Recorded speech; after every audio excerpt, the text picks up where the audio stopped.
Good evening, everyone, and welcome to this evening session of GradChat. We know there's a few more people flooding into the room now, so we're almost going to get started.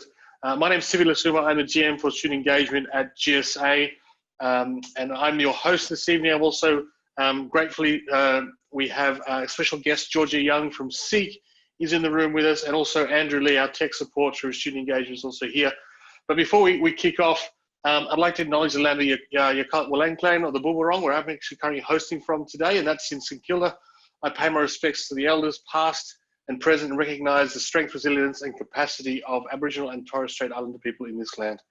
So, as I mentioned before, GradChat tonight, we have a special guest, and as it is Tuesday evening, our theme is transition to work. So, part of our aim for GSA is to support our postgraduate students to get us much support and information and knowledge about transitioning from academic life into the working life. So that said, we have Georgia Young from Seek, and Georgia is the Senior Account Manager for Government and Education Victoria.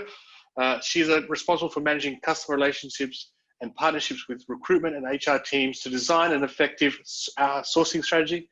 Georgia is passionate about building long-lasting customer relationships and working with organizations to drive better results through insights-led discussion, effective training sessions, and keeping customers up to date on how Seek's products and tools can support their recruitment. So welcome to the session, Georgia. Good to have you back.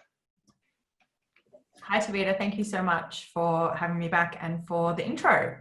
Yeah, of course. And so look, before I let you start, I just wanted to sort of set the scene for our guests online. And we are putting everything, and Andrew's helping us also by putting some messages in the chat, but we are going to drive all the questions into the Q&A section. So we have a presentation George's going to put together for us, and then we're leaving a good amount of time for discussion and questions. Also part of the Q&A, you can actually upvote a question that's put in there. So if you want, just double check what question's in the Q&A so it saves you typing in, so we don't have to filter through the literally hundreds of questions for people. So at least there's one question there, and if it's something similar, you can like it or upvote it, and that'll move it up to the top with the most votes. And also there's an opportunity to comment on that question in the Q&A. So that's probably the best way to go about it, and we will try and get to every question. It's just one of those situations with timing. If we don't, we'll endeavour to get back to you through when we post this live on our website. We'll be able to post the answers to some of the questions that were left unanswered. So look, so I think I'll throw it over to you, Georgia, to get us started. And yeah, great to have you. Brilliant. Thank you. Hi, everybody, and thank you for having me this evening and for joining into this session. Really great attendance. This is probably one of the biggest sessions that I've presented at for this group. So thank you, everybody, for joining us. What we're having a look at today is a bit of a focus on resumes and cover letters. As we all know, resumes and cover letters are really your entry point or entrance point into really revealing to your potential future employer who you are, a little bit about you and what your experience is and why you're relevant for that role. I will have to say, I don't really think it's rocket science, but sometimes it can really be overwhelming writing a cover letter and a resume, particularly if you're transitioning maybe to a different industry where you don't have specific experience, or maybe, I remember when I was looking for work in my more junior years, I was looking for a range of things. So it was essential for me to have a range of different CVs and different templates kind of in my arsenal or in my toolbox to make sure that when I was applying for those roles, I could really customize it. So I really tried to make the information in here really brief and specific. What I will say is a lot of this information I have taken or used from the career advice portal. Anyone who has seen me present in any of these sessions, I'm always plugging it because I really think it's one of the best places you can go and seek to get advice on your career. And a lot of this information can be found there, as well as some templates that I'm going to share with you. So let's jump into it. So what we'll be having a look at today, or what I'll be discussing, is a few points on, let me just get my slide up. So we'll be having a look at what a good resume looks like. We'll also be looking at some tips on writing a resume. Then we'll jump into the cover letter, so what it looks like to create a good cover letter and how to create a bespoke cover letter that matches the specifics of the job that you're applying for. So let's jump in. And as always, please send all your questions through. I love it when this is conversational. I don't want this to be, hi, I'm Georgia and this is my presentation. So let's get those questions going through. So I think first of all, one of the most important things about when you're creating a resume or what a good resume looks like, one of the first things to consider is the design and the layout. So whilst a great resume is about substance, sometimes it can be really tempting to dress it up a little bit too much and make it really fancy using like fancy fonts and graphics. But sometimes this can really take away from the detail that you're really trying to get across. Further to that, if you are using complex graphics, sometimes if whoever is reading your resume on the other side, if it has to go through a certain tech kind of progress to get to them, we call this an application tracking system, which many hirers use, the data can get jumbled up. So what you intended for them to see doesn't necessarily appear that way when they receive it. So when it comes to the design and layout, we recommend keeping a good structure and using something pretty simple. So go for like a fuss-free design and layout. The second thing to consider here is the ideal length. So depending on your relevant experience, we typically suggest that a resume should range from 2 to 4 pages long. Less is more when it comes to providing context for the roles that you've listed. So describing what you have achieved in your career in as few words as possible will make your resume really stand out. The truth here is as well that many hirers are scan reading. So when they're looking at your resume and your cover letter, they're really scan reading to look for those keywords that are relevant to the role that you've applied for. So if you've got these big, lengthy chunks of text, the chances that they're going to be able to find those keywords are really low, and the chances that they're probably going to skim through and maybe go to the next resume are pretty high. So keeping it brief is definitely what we recommend, and we hear that from a lot of our hirers, including recruiters. Another thing that's really important here is including the essential information on the first page. So the first page of the resume is prime real estate. Using 2 columns is a good way to optimize this important space. And we'd suggest that you consider using these 5 key things or 5 key topics on the first page. So first of all, your name and contact details. So this, again, is pretty straightforward, but we see a lot of resumes that come through on Seek that don't have this information. It makes it really difficult, or actually impossible, for the hirer to contact you, particularly if they're downloading your resume from the talent search portal. If anybody, I know I've spoken this a few times, if you have gone into the Seek portal and created a profile, hirers can download your resume. So if you don't have those contact details, they're not going to be able to reach you because you haven't effectively submitted an application. They're contacting you through a proactive source channel. So when looking at your contact details, again, keep it brief and clear. This should be at the very top in a heading or in a header. Use a large font for your name and include your personal phone number and email address. Include your location. So we would suggest you don't have to put your address, but maybe just the suburb that you live in and or the state would be what we would suggest. So in my case, I would list just Melbourne, Victoria, rather than putting my full address, more just to protect yourself from privacy, for privacy reasons. The second important area here is the personal summary. So the personal summary should paint a picture of who you are, why you're ideal for the role and why you're applying for it, and what your career aspirations are.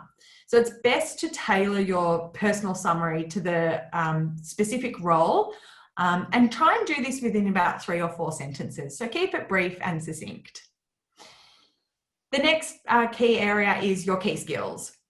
Listing these is an absolute must, and I would suggest to put these into bullet points just to make it really clear and easy for the scan reader to be able to highlight and land on these key strengths, because we really want to make sure that they're seeing these. These are the parts that we're really trying to highlight. The 4th section is your education and training. So clearly highlight this again in bold or as a bullet point if you'd rather, depending on your formatting. State the years that you started and completed your training so it's really clear, and then the course and the institution where you've studied.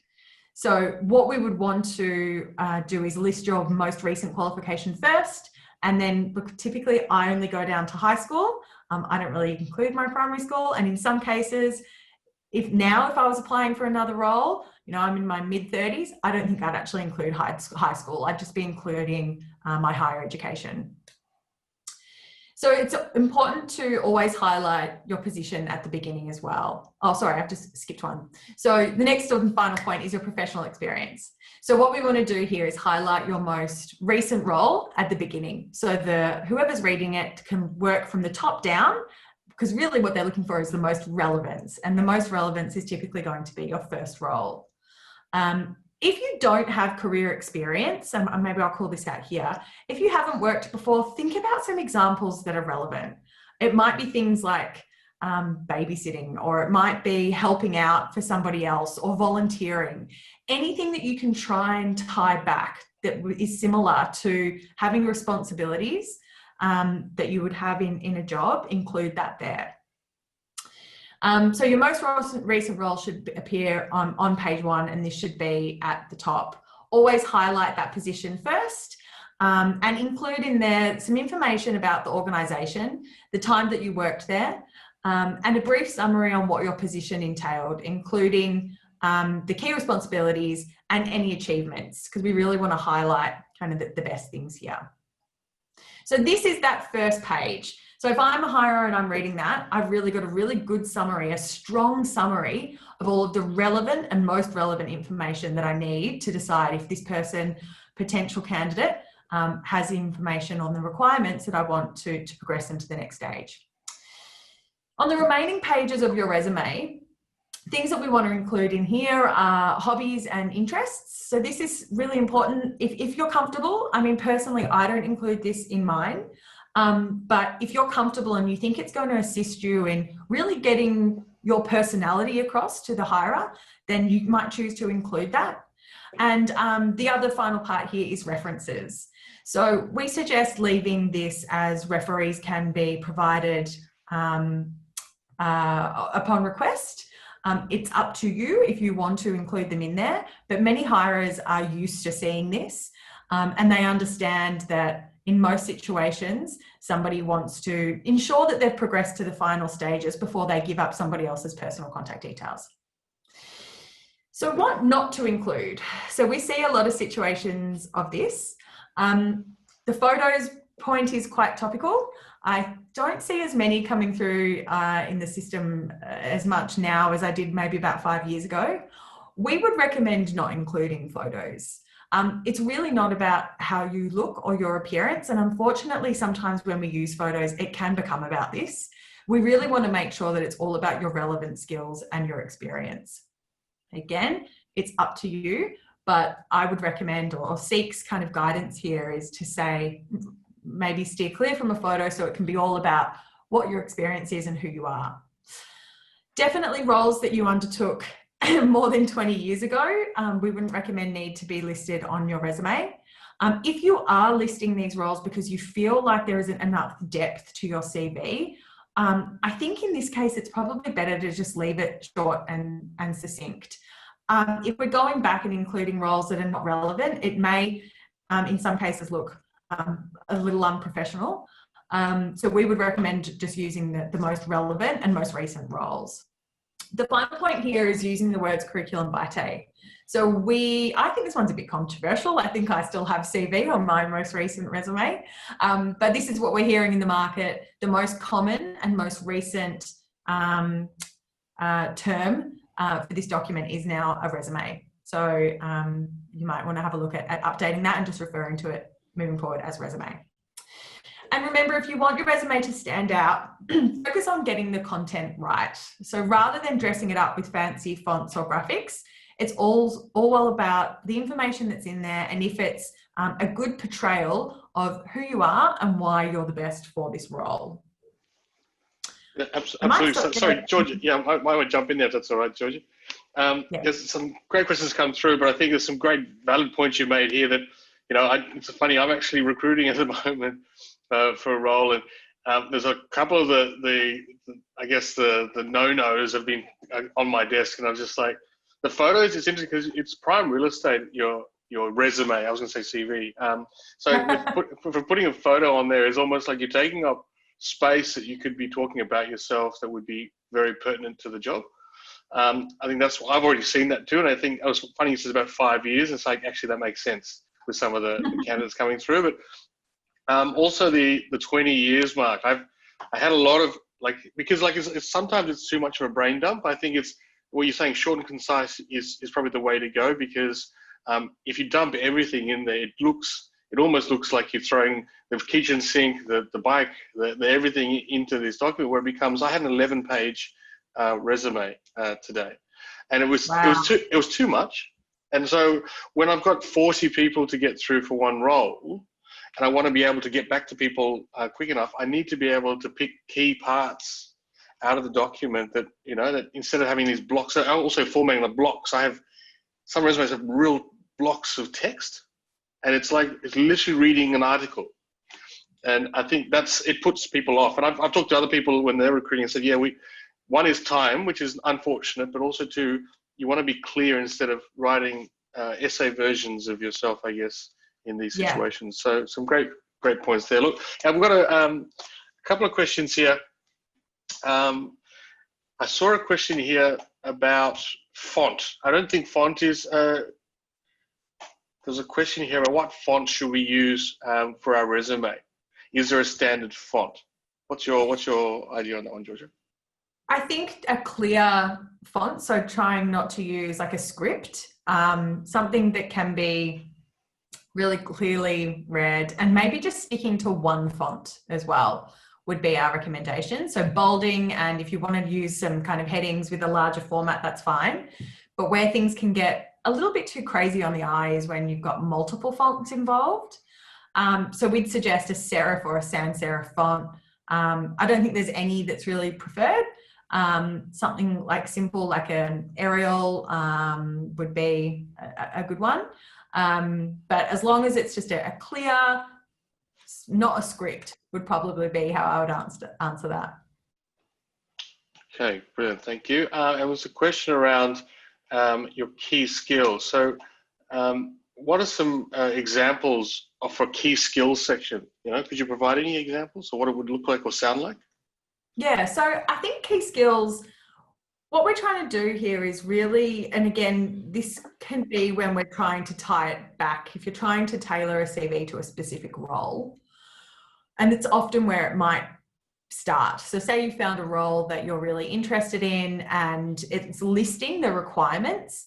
If you're ticking through that list and going, I can do that, yep, I've got that, that would be one of your skills, because what we're trying to do is find a match between what the hirer has listed as a requirement and what you can do. But also, so that's when it's specific to the job, but also just I'd be thinking about things, what are your strengths? So think about your personal strengths, so behavioral things, but then also think about technical strengths. So if you are, and I'm just going to use this as an example because it's the first thing that came to my head, if you can touch type, that's going to be a skill. If you have presentation skills, that's going to be a skill. So it could be if you're very analytical and you have a macro and micro way of processing data, that would be listed as a skill. So really, I think a good way sometimes to tackle this is go to some people who know you well and ask them the question, what do you think my strengths are? And it can sometimes just get you thinking, not about how you're only thinking about yourself, because sometimes this is where resumes can become a problem. We get too critical and caught up in selling ourselves, right? Sometimes it's really difficult to actually say, this is me and this is what I'm good at. And you double kind of question yourself. So if you're getting a little stuck, ask some people around you and say, hey, I'm trying to write my resume. What would you say are my key skills? Yeah, fantastic. I think there's some sort of similarly linked there is a question from Cassie, actually. Hey, Cassie. Do you need to do a personal summary if there's a cover letter? If a cover letter is requested, is there a perception this is a duplication? So you've got, because obviously you've got your cover letter, you're doing your whole summary of you and how amazing you are. And then is it a duplication if you're giving us a resume after that with a summary on top? Yeah, it's a good question. I think kind of having a career objective in a resume has now kind of been removed. I think when I used to have a career objective and I used to have the personal summary, I've now removed the career objective because the career objective is actually more what I would be putting in my cover letter. So I think you're right, Cassie, you'd want to try and avoid a double up. So if you have got some of that information in your resume, it's probably not necessary to include it in your cover letter. You want to make sure whatever you're referring to in that summary is unique and is different. But I think the summary on the resume, it should just be very, very short. So it really should only be a couple of sentences that highlights maybe who you are, what your aspiration is, and why it's specific to this industry or this role without getting too detailed. It should just be a broad kind of summary. Brilliant, thank you. And if we can talk about GPA and WAM, is it important to include? So WAM is weighted average mark. So is it important to put that in a resume when you're talking about it? Where would that be used? For qualification. So if you're doing a specific qualification, so I guess it's for essentially a lot of the technical work. Look, this is only my experience, but I guess it's if you are applying for a technical role, is it important to show that you've done really well as a score under that subject, or do you think it's too much information? Yeah, I think include it. Yeah, I think if you're trying to highlight that you excelled in that particular environment, then I think highlighting it is important. You might choose to do that in the education section. So where you're listing, the qualification, the years in which you studied, the institution, you might then put underneath that what that score or mark was and include it in there. Or you might choose to put it in a summary point as one of your skills relative to learning or relative to kind of marks or awards. Some people choose to put awards in. I think awards can be a slippery slope though, because I've also seen resumes that have a whole page of awards, like participation awards. That doesn't need to be in there. Yeah, good point. I saw that today in some of the resumes. One question here, it's been voted up at the top there. So do I need to include clubs and associations that are not relevant to my job position to show I am active in social activities? I don't think so. I think maybe that's something that you can save for the interview, or even when you're trying to get to kind of tell them a little bit more about yourself. If you don't think it's relevant to the role, I don't think it's necessarily necessary to include it. That's kind of telling them a little bit more about you, and I would save that for the interview. Fantastic. Another one here, can we include self-employment or freelance jobs in the professional experience? I would definitely. I've done that from my own experience, and I think that's another really good example. If you haven't got, if you have been typically self-employed in the past, then that's a good way of framing up some really big responsibilities that you've had when managing your own workload or whatever that might be. So definitely I would include that. Frame it up as professionally as you can. So kind of still give yourself a role title and really explain what you did, and again, highlight the strengths of what it looked like when you were self-employed. Fantastic. Maybe we'll leave these questions now and let you back get your presentation. Otherwise, you'll probably never have time to finish. So if you want, we'll come back. There's a lot of questions still related to resumes/CVs, but I'm sure we can come back to them later. If that's all right. All right, perfect. Let's push through. So here's just some kind of simple steps on when writing the actual resume itself. So resume writing is a skill that often needs more mastering than writers think. Whether you've got years of experience under your belt or if you're newly joining the workforce, your chances of landing an interview is much more likely if you have a killer resume to show off your education, skills, and experience. After all, a resume is often the first point of contact between you and your next potential employer. It is the first impression that you get to make, and with a well-written professional resume, it could be one of many more to come. I think the point I was making before around getting in your head with resume writing, it really is something that you perfect as you kind of go along, and the more you do it, the more comfortable you become with it. The great thing is as well, once you've got the resume there, you typically don't really need to revisit it for another few years anyway. I would say if you are applying for lots of roles and if you're not getting callbacks, or if you're finding that you're not progressing to the next stage, I would maybe use this as an opportunity to review the resume and ask somebody to maybe just check it and say, hey, I've been applying for jobs for 6 months, or I've been applying for a while, I haven't heard back. Can you have a look and can I get your opinion on this document? But apart from that, once you've got a good one going, you typically can run with that structure forever. So let's have a look at some of the key tips that we suggest when writing the resume. So first, as I mentioned before, is take out the career objective. Seeing that you're already applying for the job, it should be pretty obvious that you want it. So if you're changing industries, it might be useful to include a brief introduction summary in the resume, but typically we don't think that you really need to have the career objective in there anymore. The summary has kind of replaced what the career objective used to be. Brief is best. So give more space to detail about your current or recent jobs and less about the past. Make sure you're including specific skills that are relevant to the job that you're applying for, even if that means adjusting your resume for each application. And this goes back to the kind of skills question that popped up before. Take a pass on the unnecessary information. That includes things like your age, your marital status, religion, or nationality. This may have been the standard in the past, and I've definitely heard examples of this, but this information is now illegal for your employer to ask you. So there's no need for you to include it on a resume. For security reasons as well, we suggest that you don't include your date of birth, and definitely don't include your bank details. Unfortunately, we have seen some people slip through the cracks by providing information like this. And as I mentioned before, an address, including just with a suburb, is all we would suggest, or even a postcode will suffice when it comes to your location. Make it clear and straightforward. So use simple text in one modern standard font that's easy to read and that everybody can understand. As everything on your resume is about your experiences, avoid writing in the first or third person. For example, instead of writing, I managed a team of 3 or Sarah managed a team of 3, rather try writing responsible for managing a team of 3. So it's removing the tense and it's just stating the fact. And then putting this into clear and concise bullet points is a really good way to make sure that it's clear and concise and can be scan read by whoever is reading it.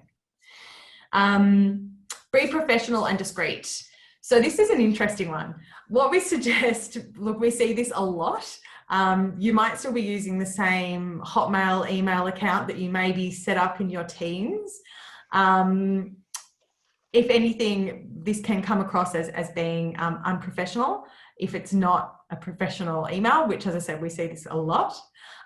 Also, if you are moving from another employer, if you're already employed, just make sure that you're using a personal email, a professional personal email, and contact details, because we'd hate for you to kind of get called out by a current employer if you hadn't already had a conversation about transitioning to a new opportunity. Just make sure that you're providing details where you can be comfortably contacted at any point. And the final part is keep to the employer's submission requirements. So above all, you won't get noticed if you don't follow the specific requirements that have been instructed in the job description. So take your time and read through exactly what the hirer or the advertiser is asking for. We often see kind of notes at the bottom of a CCAD where someone will say, please provide your resume in Word format. I think sometimes, and before I really understood it, I always thought that this was just kind of frustrating and rude because I always send my things in PDF. But I've now learned that the reason lots of people ask for this to be formatted in Word is because they use parsing software. So when the application kind of goes through Seek and lands to them, they often have tech that will parse through the resume that assists them in sorting and prioritizing the application. So if they have given you specific requirements for the application detail or the process, do your best to try and follow them, because it will definitely put you ahead of those who haven't followed those steps correctly. It shows that you can read the information and that you're good at following advice. I've included here as well a little note just around the templates page on the career advice, on the Seek's career advice page. So the image, I've just got a link down the bottom. So I'll include this for you. I won't click onto it now because I'm worried it's going to take us off of this screen. But it's fantastic. There's 3 different templates that you can pick from. The one that I like the most is template number 2. It is so straightforward and simple. Everything that we've just talked about, it's already laid out for you. It also includes kind of headings and almost guides on the sections that you need to fill in and how to fill them in, including the topics that I've just spoken about now. So I'll share this around anybody who hasn't jumped on there already. It's a really, really good place. If you haven't created it, if you haven't got a template that you like yet, give these ones a go. Yeah, I think Andrew's just put the link in there for everyone in the chat. So perfect. So that's the kind of summary on resumes. Did we want to answer any more questions, Tavita, before I go through to the cover letter? Yeah, I think why not. So one here, Hamond, is irrelevant employment experiences like part-time jobs. Should that be included in the resume? Absolutely. Yep. I think if you're doing any casual work, any part-time work, definitely include that. Fantastic. So how many previous employments is too much to mention? Is it a put-off? I would just try and work towards the kind of layout 1 to 2 pages that we've spoken about. I mean, I've had this before where I've had my resume was going on to like 3 pages and I just had to go from a process of elimination. Okay, what am I going to get rid of? Think about what's most relevant to that role. So you might have your full list. I don't know. I would probably say anything more than 6 is a bit too much. But we want the most 6 relevant and kind of juicy ones. If I had 5 kind of full-time roles and maybe 1 where I was volunteering, I think volunteering is not a great example because it's good to include in there. But if I had a smaller role that was maybe part-time where it wasn't as relevant, I would probably look to remove that. Don't worry too much about the timeline or the sequence in which you've had these roles. What's most important is to include the ones that are most relevant and which are going to portray your skills the best to the potential employer. But I would say maybe try and keep it within 6. Fantastic. Now, this is actually a good question. I had this on a resume today. Can we add our LinkedIn profile link to our resume? Yeah, I think so. Look, in most cases, an application is now digital. So I think including a link into in your cover letter, in your resume is a good idea because a lot of this information they'll be able to see in there. They might be able to see who you're connected with. So an example I read today was around, if you're a salesperson, something that a sales manager might be looking at is what your networking or what your network looks like. So for them to be able to click on LinkedIn and see that you're networked with however many people and that they've got connected people, that could be relevant. What did you think, Tavita, when you saw that on the resume that came through today? Was it a pro or a con? Look, to be honest, I thought it was good. If I wanted more detail about their experience, I would have clicked it. I mean, I had enough on the CV to understand the person. I think it's interesting. There's a question here about resumes and references, and I think instead of putting a reference, they said, should we be putting a reference after every job we've had? My opinion is like, well, with LinkedIn, you can have people that give you sort of almost testimonials on LinkedIn, and that's almost a nicer way to, instead of having 30 people to call on to say something nice about you in your role, you have your sort of your testimonials kind of side, but also absolutely on CV, I do not want to see your references. I mean, I'd rather just say, because I don't want to waste your time or their time. I would only ask references if you are successful going into another stage. Yeah. But yeah, so back to LinkedIn, I think it's a good thing. I think as well, I would recommend, if you're going to include your LinkedIn, make sure that it's up to scratch. So I wouldn't include it if you haven't filled it in and if there isn't anything different on there for them to see. So make sure you've really taken the time to complete your LinkedIn profile if you are going to include it in your resume. Yeah, fantastic. Okay, so another question here.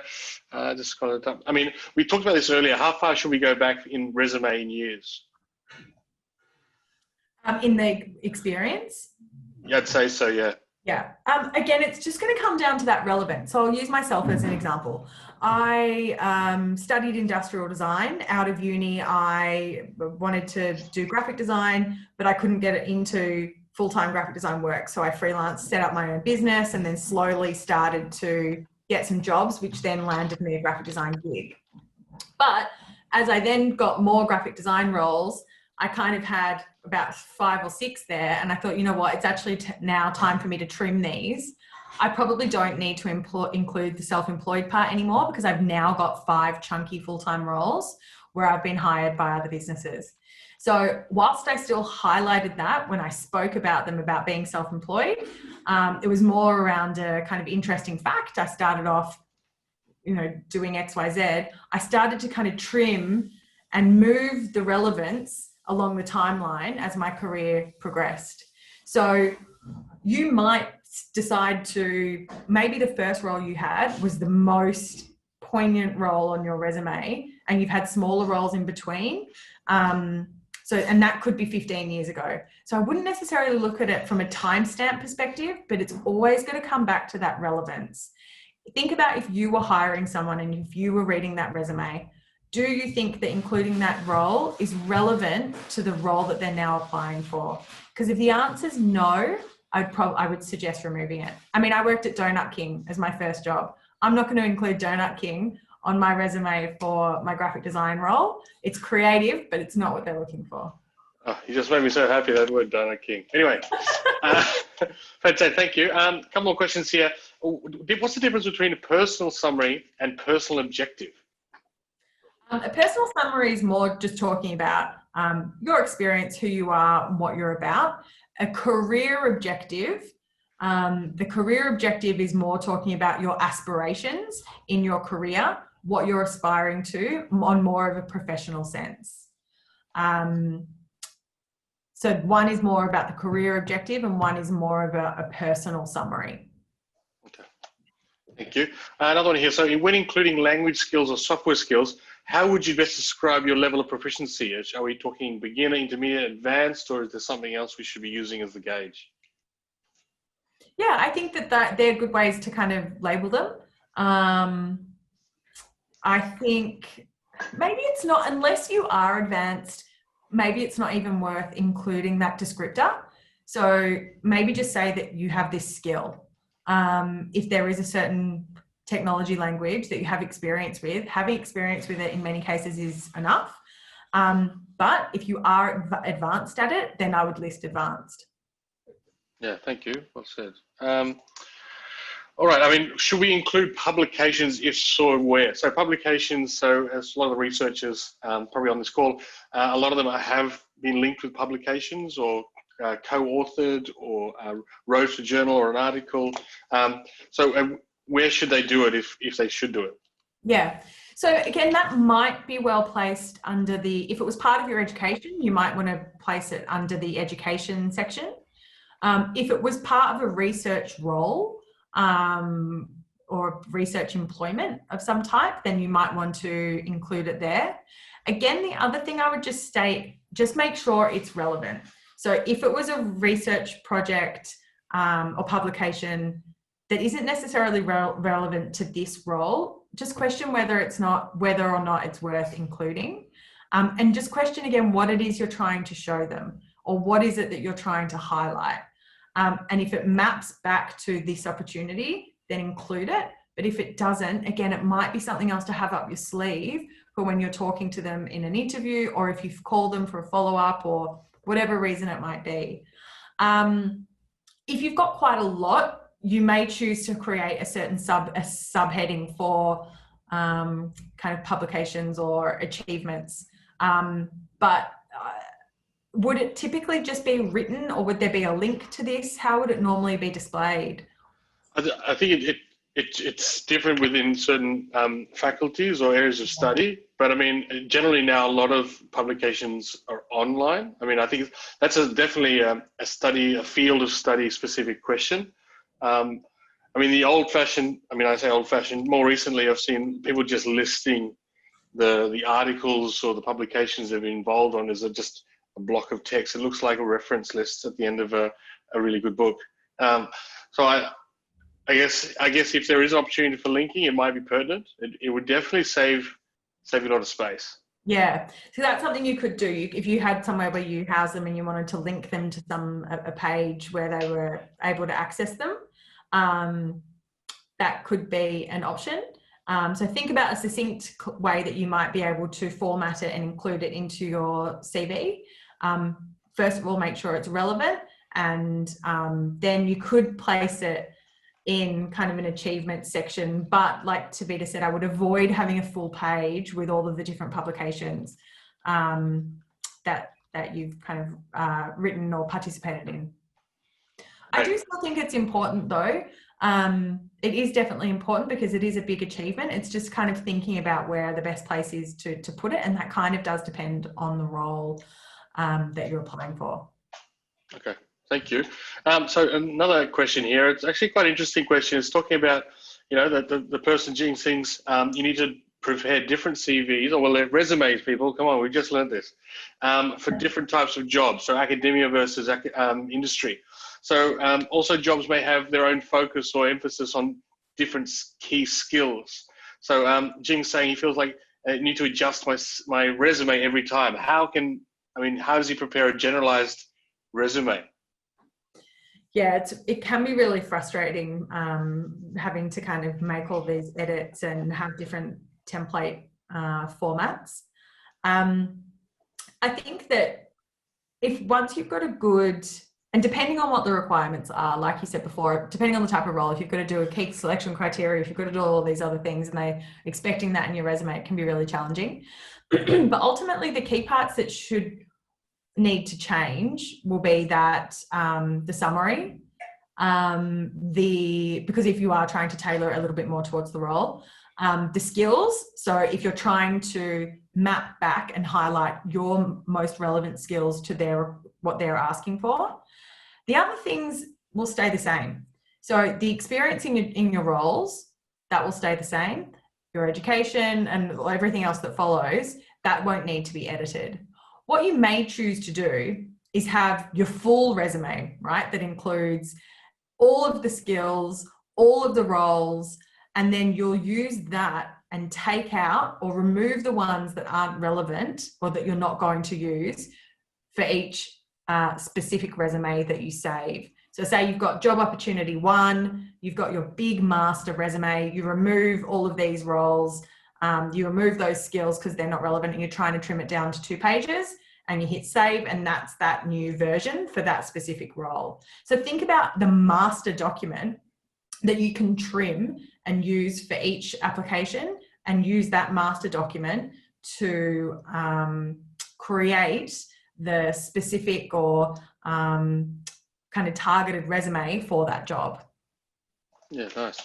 I'm going to try and get through a couple of quickly and let you go back into, so after this slide, you're going straight into cover letters, is that right? That's right. Fantastic. So I just want to go, the top one here, if we work for companies overseas, is it good to include a note describing the type of company / industry? That's a good question. I think so, yeah. If you don't think that they're commonly known in the country where you're applying, it might be useful. But again, I would keep it very, very small. So said company is a XYZ with a scale of whatever. I would just kind of pick maybe 3 key points that you're going to use to describe this company. So it could be about the key industries that they operate in, maybe the scale of the business. There shouldn't really be too much more. Remember, they don't really care about the business. It's nice to know, but what they want to know is what you did there and what your skills and experience are. So don't let explaining the company where you have that experience take over the description or the describer of what the roles and responsibilities were when you were employed there. Yeah, great. I guess that links back to its prime property, isn't it? That the page, your resume space. So if you're giving it up to something else, it doesn't actually tell them a lot about you and the best that you can be. It's sort of a waste, isn't it? Yeah. Yeah. And I've got one here. How does an internship resume differ from a normal resume? Is that if you're applying for an internship or if you're showcasing internship experience? I'm not sure, but Thomas, if you can, you actually can comment back on these questions. If you like, you can rephrase the question and we'll get back to it. But I think for this section, we'll if someone's applying for an internship versus applying for a regular paid role. Yeah, it depends how the internship has been found. So if somebody is advertising for an internship, then I would suggest it's similar. You want to use a similar format. You might want to be talking a bit more about your education. But a lot of the time, an internship is kind of done through a connection, through a network or a word of mouth. So without knowing too much about this, I wouldn't say that it needs to be too different. Yeah, I'd be keen to hear if people have heard otherwise, or if they've had any experiences where they've felt that it's needed to be different. But I would say the formatting and the crux of the purpose of the resume remains the same. Okay, thank you. All right, we might just jump straight back into your presentation. That's all right, George, because I know that we're pressed for time and we don't want to miss out on the great content you've got coming ahead. All right, perfect. So let's have a look at cover letters. So writing cover letters. So a cover letter is usually no more than one-page letter that precedes a resume. It's the first point of contact with the prospective employer, and the cover letter lets you politely introduce yourself and summarize who you are and where you've come from. There's a lot of information, sometimes conflicting, around if there is still a place for a cover letter and a need for a cover letter. I would say in the research that I've seen, it's about 50-50. Some people say it's a nice to have. Some people say it's absolutely essential. And some people say that they don't look at them. What I would take from that is the importance of not letting this overtake your resume. Your resume is really where all of the important detail is. This is really an introduction. And where the cover letter is really powerful is that the cover letter should always be tailored back to the specific role. Where your resume in many cases can be a bit more broad, your cover letter should always be specific to the opportunity that you're applying for. So what differentiates your cover letter from your resume? A cover letter and resume are usually designed to complement each other. While a resume should include the detailed information about your educational background and your work experience, a cover letter is usually shorter and sharper and expresses your interest in the job that you're applying for. While resumes are best formatted with kind of headers and bullet points, and they're often devoid of tense, as we spoke about before, a cover letter is normally written in the first person. So I have 5 years experience working in an administration role, or I'm looking for a new opportunity in XYZ, whatever it might be. And this is always addressed, or it's great to have this addressed to the person who's responsible for processing the potential candidate for the position. So where possible, try and write this addressed to the business, or if you can, to the hiring manager. So how to write the cover letter. Start with a brief introduction about yourself and state the purpose for writing. So make sure that you mention the job you're applying for and why you're interested in it. Give a snapshot of relevant skills, qualifications, and experience. Snapshot is the key word there because they're already going to see that in the resume. It should just be the key kind of one of each. It's not about rehashing the resume. It's just about getting their attention and encouraging them to try and read the resume. If you've claimed that you have a particular skill, give real life examples. So this is often required in more detail if there's a request to meet selection criteria. So if you're saying that you have something, give an example, just to really show that you can talk about it and you can explain what the situation was and what the experience looks like. And mention that your resume is attached, and finish with a call to action, such as requesting an interview or asking to meet before signing off. I often used to sign mine off saying, I look forward to meeting you. It really indicates that there's a bit of confidence there, or I look forward to hearing back from your response. It's kind of leaving it a little bit more open, but use a sign off or a call to action that you're comfortable with. I've included here the example of one of the cover letters that I took from the Seek Career Advice Guide page.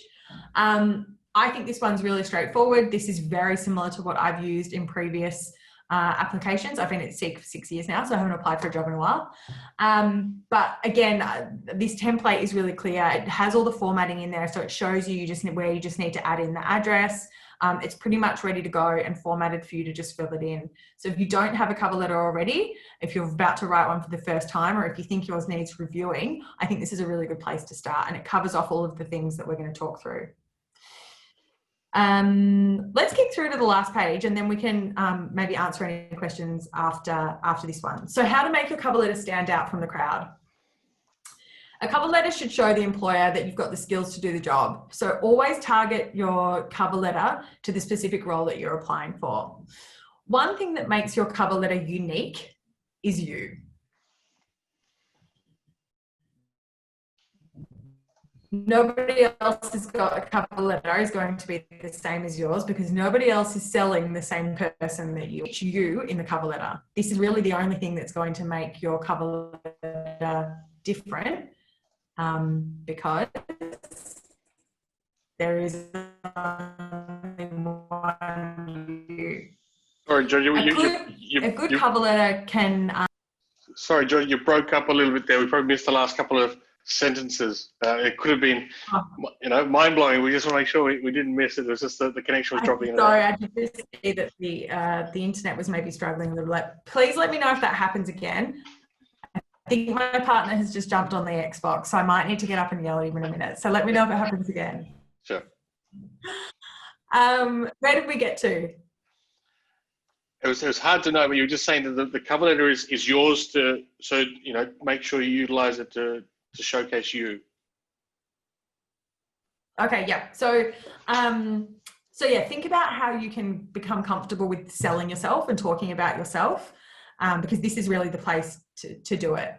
The good cover letter can really help you land an interview by convincing an employer that you're the right person for what they're looking for.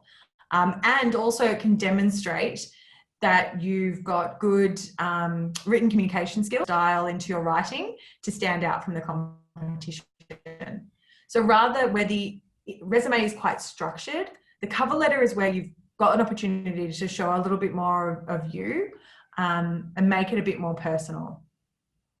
So some quick tips when writing your cover letter. Use clear, direct language. Avoid overly long sentences or fancy words. Just be really clear. Tailor the letter to the job and the company and make it clear that it hasn't been recycled. That is a really tough one, particularly if you're applying for lots of jobs. So I understand that that's easier said than done. Instead of writing, "Dear Sir, Madam," phone the company if you've got access to a contact number and try and find out who the hiring manager is. In many cases on a Seek ad, someone might include their contact details. So if you know who the hiring manager is, address it to them, and this will already give you a really clear head start. Use good spelling and grammar. Poor English could make or break the chance of reading your resume. So I think everybody should always try and ask somebody to read over their resume. It doesn't matter if English is your first, second, or third language. I had to get 3 people to edit my resume. I got my mum to look at it, I got my auntie to look at it, and each time they all came back with some suggestions. So if you've got somebody that you're comfortable with and that you trust, just ask them to have a read over it, because they can often just pick up tone or small things that maybe the word spell check doesn't pick up. So try and get it edited, not professionally. You don't need to do that. You can if you want to, but get a friend to have a look over it. And try and keep it under 250 words to make sure that it fits on the one page. The only thing that's worse than a long resume is a long cover letter. So just remember to try and keep it brief, and really kind of learning to sell yourself is going to be one of the ways to really help you get ahead when it comes to the cover letter. Fantastic. Is that internet okay now? It was jumping slightly, but we could definitely get the gist of it. So. Okay. All right, so that's it on the cover letters. Oh, actually, no. Sorry, I've got one more page. Oh, good. Sorry, pardon me. All right, so let's have a look at how to tailor the cover letter. Sorry, I'm working off of 2 screens, so I'm getting a little, yeah. So let's look at tailoring the cover letter to a specific job. So cover letters are the first chance to get noticed, as we've discussed. Plenty of recruiters and employers still do read cover letters, so we want to make sure that when we are writing one, we're writing it for those ones who are reading them. And the tip is to tailor it to the 21st century so that your cover letter gets noticed. So what I mean by this is trying, not to overdo it and over format it. We really just want to keep it simple and really clear. So the purpose of the cover letter is to get this recruiter or the employer to look at your resume. So this is the kind of stepping stone to them reading the full detail. Keep it simple, less is more. Employers are looking for keywords at this stage. So as I mentioned earlier, they're kind of scan reading to find those keywords that are relevant to the role. So you may want to choose to bold some of these keywords to kind of help guide them to where it is that you're wanting to take them into the document. So some of the key points to think about when tailoring the cover letter to the role. Remember that every cover letter is important. So make sure your cover letter is individualized for the job in question. If your cover letter nails it, you're going to stand out to an employer. The process of tailoring the cover letter also makes it aware to the hirer that you've thought about the job and you've paid attention to what they're asking you. Concentrate on 2 or 3 of the words from the job ad. So make sure that you're matching your capabilities against each word in a separate bullet point. So if I go back to the example that we saw here, we can see that they've listed these bullet points here. So this is what this suggestion is referring to. So somewhere in there, you might pick a couple of keywords or skills that you want to highlight. So for example, if there's a requirement in the ad for SEO, and maybe you've got matching SEO skills, you might choose to put the words SEO highlighted in bold and then weave in a variety of the SEO skills into that point, such as your technical optimization skills, your social media experience, your link building experience, and your understanding of information architecture. It really shows them you've read the job and you're pulling out the best parts of your experience to highlight to them, hey, I've got this, you should really read my resume. Explain why you're interested in the job. So explain in a sentence why you want this particular job. Explain very specifically what it is that makes this the job for you. And it can be really difficult, but try not to be too fluffy. We don't want to, I think including some emotion in there is great, but we want to make it really powerful and clear. And sometimes when we add in too many kind of words to make something sound a bit more exciting, it can come across as being a little bit fluffy, and it doesn't always land well. We tell hirers this when it comes to job ads as well. Just tell the candidate what you're looking for and remove the fluff. So I think in this case, it kind of goes both ways. So it may, for example, be that you want to highlight your kind of creative and research skills. So remember to tie it back to how your skills will benefit that organization as well. And then finally, summarize with your unique selling point or your USP. So this comes back to that kind of selling yourself topic. What is it that's different about you? Explain why you're the best fit for this particular role and how your USP fits that role or that organization. Make sure you understand what the organization wants and do your best to try and kind of connect the dots between what they're looking for and what you have to offer. If your standard USP concentrates on handling kind of big projects single-handedly, sorry, my alarm's just going off here. Pardon me. So if you're trying to highlight a USP about single-handedly running big projects, but the job involves brainstorming as a team, it's probably not the right skill to be highlighting there. Rather, you might try and use something that connects really well. So it can really, really show them that, as we've said, you've read the key criteria, you're relevant, and you know how to articulate and show that in your cover letter which easily explains and strongly gets across what your unique selling point is to that person, so they can then prioritize your application and read through your resume. So hopefully that's given you some really clear advice on the importance of structure, that succinct, brief writing in both the resume and the cover letter are really, really important. And the importance of tailoring the documents, more so the cover letter than the resume, but a little bit in the resume, tailoring it to the specific opportunity that you're applying for, to really help you stand out and to show that you've done your homework. Fantastic. Jojo, thanks so much for going through all the content. Some great tips there. And I guess all of this is available on the website at Seek, isn't it? Yes. Yep. So if you head to the careers guide page, which is housed on the Seek website, there's a range of articles that cover off cover letters and resumes, as well as the templates. The templates are really great, as you've heard me say. Yeah, fantastic. So I don't know if you have time. Do you have 5 or 6 minutes up your sleeve? So guys, we're going to just try and get through some questions here. For anything we don't get to, we will address later on, and we'll post them back onto the web page where we'll upload this video. So we're not going to forget about you. We will try and make time. It's just the way it goes sometimes with so many interests in such a great topic. So question here, in the education section of the resume, would you include the institute that which you dropped out of? That's a good question. I don't know. No, I don't think so. It kind of depends on the circumstances. If it's something that you're comfortable talking about and you think that it could help get you ahead, that you got into that institution, and really comes back to if you're comfortable talking about and answering questions, because they might have some questions, then you could put it in there.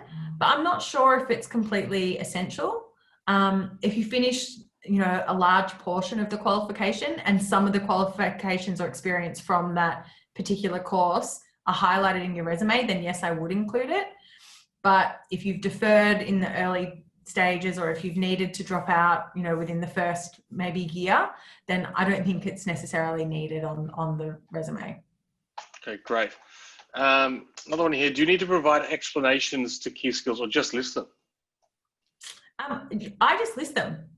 So what I naturally do in my resume, I have a skills section and I'll just list my skills, but all of those skills at some point I talk about in my career summary. When I'm talking about my experiences in each job. So I'm kind of linking them back, but it's really one place where they can just scan through and read those skills. I don't think they need an explanation. Fantastic.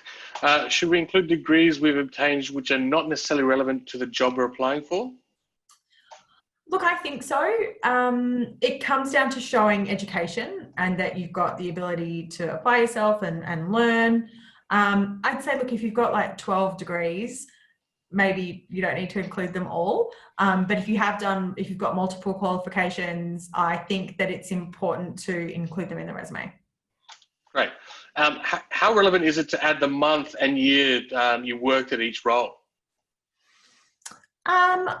Look, it's up to you if you want to include that information. Personally, on my resume, I have just the month and the year. So I'll have, start date April 2019, finish date August 2020. But if you only wanted to look at just the year, or even if for whatever reason you don't want to include a time period, that's up to you. Again, just be open to questions about it because it is a little unclear, and employers will typically use that to have a look at your tenure.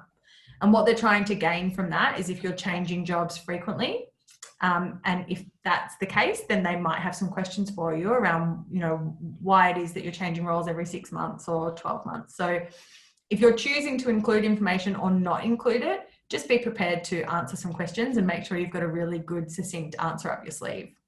Yeah, that's great advice. Do recruiters tend to view cover letters or resumes first? And in brackets, therefore, what are the implications for personal summaries in a resume? I'm not a recruiter. This is just my opinion from the conversations that I've had with them. This might be a good question for your people-to-people friends. Yes. But I feel like they look at the resume first. In many cases, the first thing that they're doing is they're looking for those keywords. So they'll look at a role title, they'll have a read through to have a look at to see kind of the technical skills or whatever the key thing is that they're looking for. Then they'll create a short list. And at that point, or before the short list, it's kind of the long list. They've got the people who have the skills, then they'll go and read the detail around the summaries. So given that, the most important thing there is having those keywords in there. And I think, again, if you want to include a summary or not, it's really your discretion, but it's just kind of a little preview and an introduction to who you are and what your experience is. Brilliant, thank you. What is the difference between a cover letter and a selection criteria letter? So key selection criteria is typically used within higher education and some parts of government. So it's a separate document. In many cases, they're actually looking at removing this now because it puts an extra process into the apply flow. What many hirers are trying to do is making applying as easy as possible for candidates. Key selection criteria is usually a list of requirements where there's a specific format in which you need to answer. There might be some information on the career advice portal around how to answer that if anybody comes across it and they don't know how to do it, but it's kind of like format referencing. There is a specific format that you need to cover when you are addressing a key selection criteria, and it's a third document. Okay. Another one here. If you address the cover letter to a different person instead of the person actually reading it, does it impact your chances? Look, it's not. Do you mean if you've accidentally, let's assume it means you've accidentally addressed them as the wrong person? Look, it probably wouldn't come across as the best. So if you're not sure that it's the person hiring, then I would not include it. So if you haven't had a conversation with that person already, or if their name wasn't on the ad, or if you're not 100% certain, I would probably not include the name personalization, because yes, it could look bad on you. And I guess the other part of the question, if it was just the fact that they didn't know the hiring person's name, but just said hiring person, would it look bad that they didn't address it to the actual hiring person if they had the opportunity to find them out? Yeah, look, I think I would still lean on dear sir or madam, or some type of, doesn't maybe have to be that is quite formal. Or you could kind of say dear hiring manager. But if you can't refer to them by name, maybe look at a more informal way to address them. And then as a last resort, use something like dear sir or madam. Okay, thank you. There's one here, there's too many information for a first page of a resume. How can we mention all the information in a single page? From the examples that we addressed before? Yeah. I think the key here is keep it brief. If you can't fit those things on one page, then you're writing too much information underneath those summaries. So when we say brief, probably talking a couple of sentences. I'm sure the example you gave before, Tavita, who had 11 pages for their resume, I'm assuming that was big chunks of text. It's really what we want to avoid. If I had the example, or click on the link that Andrew put into the comments, and it will take you to the template example, and it shows you how you can really make that information fit on the one page. But you've just got to do some hard editing and trim some of those sentences. Yeah, be ruthless. Yeah. Look, I'm going to put this to the last question, and I'm doing this question because it was asked at 12 minutes past 6. So I've read that including the age you are a graduate opens you up to ageism, either too young or too old. Is that not the case? Sorry, what was the start of the question, Tavita? Yeah, including your age. So I've heard or I've read that including your age, including the age you graduate, opens you up to ageism. Yeah. You're either too young or too old. Is this the case? Yeah, and this is why we probably would suggest Look, some people can use your date of graduation as a bit of a gauge on your age, but that's assuming that everybody goes straight out of high school and they study, which we know isn't the case. That's why it's important to kind of strip back as much as you can that would indicate that you are either too young or too old, because we know there is no such thing as that. And we do want to remove any boundaries, anything that we can to that hirers might use to target you based on your age or avoid you because of your age. So yes, it maybe can be done, but in many cases, I think it's a really broad guess, and any advanced or experienced hirer would know that if they were doing that, then they're making a really big mistake, because they'd be cutting out a large percentage of the applicants by making a guess on how old they thought this person was when they graduated. So I think it is a common trick that can be used, but I think it's one that's becoming quite outdated as people are becoming to realise that some of these hiring practices are no longer acceptable in today's world. Yep, fantastic. All right, look, guys, we're going to leave that there with all the questions. Georgia, thank you so much for your time. We've gone over time, so I really appreciate you've stuck around. We will get back to these questions in the next couple of days, and we will post the answers on the webpage where we're uploading this recording. I think the lesson learned here is maybe we just do a session on resumes and we do a session on cover letters just to get through the questions. So yeah, on behalf of GSA and all the students that are on the call, thank you for your time, Georgia. I really appreciate it. Thanks, everybody. I really appreciate sharing this information with you. And I look forward to seeing any other questions that come through that I might be able to help with. Great. And so before we sign off, I just want to let people know that we are running a town hall in about 2 weeks on the 8th. So that town hall is designed to understand what transition to work looks and feels like for international students and what the barriers that they have. So we're inviting international students to come along and talk to us in an open forum, and so that we can pull together a document to be able to either provide more support or look for the support from our community members and partners. So that's there, and the link was in the chat that you can get to. Thanks, Andrew. So yeah, on behalf of GSA, thank you so much for everyone on this call tonight. I hope you've got something out of it. We will be releasing the recording in the next couple of days on the webpage. Thanks again. So don't forget, Tuesday from 6 till 7 is dedicated to transition to work topics. Wednesday is our academic support, so it's 4 till 5, and Thursdays are 12:30 to 1:30, we look at engaged and healthy communities. So helping you get through what is a tough year for everyone. So again, on behalf of GSA, and thanks again, Georgia and Andrew, thanks for the support this evening. Good evening.